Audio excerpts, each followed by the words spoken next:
আজ আমাদের ব্যবহারিক বিষয় পটিং। চলুন জেনে আসা যাক কিভাবে পটিং করতে হয়।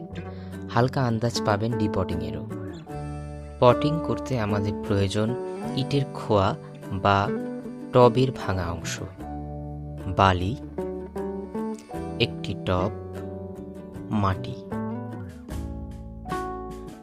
এবং অবশ্যই একটি চারা গাছ। আমরা চারা গাছেরই পটিং করতে যাচ্ছি। প্রথমেই আমরা ছিদ্রযুক্ত টবের নিচের অংশে, যেখানে ছিদ্রটি রয়েছে সেখানে কিছু খোয়া দিয়ে নিচ্ছি। টবে ছিদ্র ব্যবহার করা হয় যাতে অতিরিক্ত পানি বের হয়ে যেতে পারে, আর ইটের খোয়া ছিদ্রে ব্যবহার করা হয় যাতে মাটি দিয়ে পুরো ছিদ্রটি বন্ধ না হয়ে যায়, কিছু গ্যাপ থাকে, ড্রেনেজ সিস্টেম ভালো হয়। ইটের খোয়ার ওপর বালির একটি স্তর ব্যবহার করা হয় যাতে আমরা যে মাটিগুলো ব্যবহার করছি পুষ্টি সমৃদ্ধ মাটি, সেগুলোর পুষ্টি উপাদানগুলো যাতে সহজেই বেরিয়ে না যেতে পারে। এখানে বালি ফিল্টারের কাজ করে।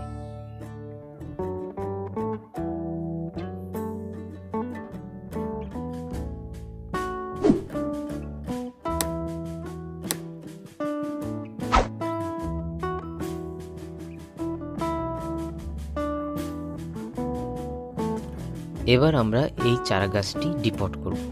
ডিপট করার অর্থ হচ্ছে পাত্রের কোনো রকম ক্ষতি না করে গাছকে টব থেকে বের করে নিয়ে আসা। তো আমরা সেটাই করতে যাচ্ছি।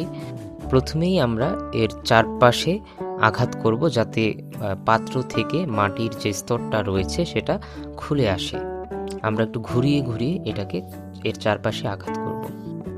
আমরা এই গাছটি স্টেম কাটিংয়ের মাধ্যমে করেছি। এটাকে আমরা এখন ডিপট করে আমরা সেটাকে আবার রিপট করব।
সাবস্ক্রাইব করুন আমাদের ইউটিউব চ্যানেল আর জানুন কৃষি সম্পর্কিত অজানা তথ্য।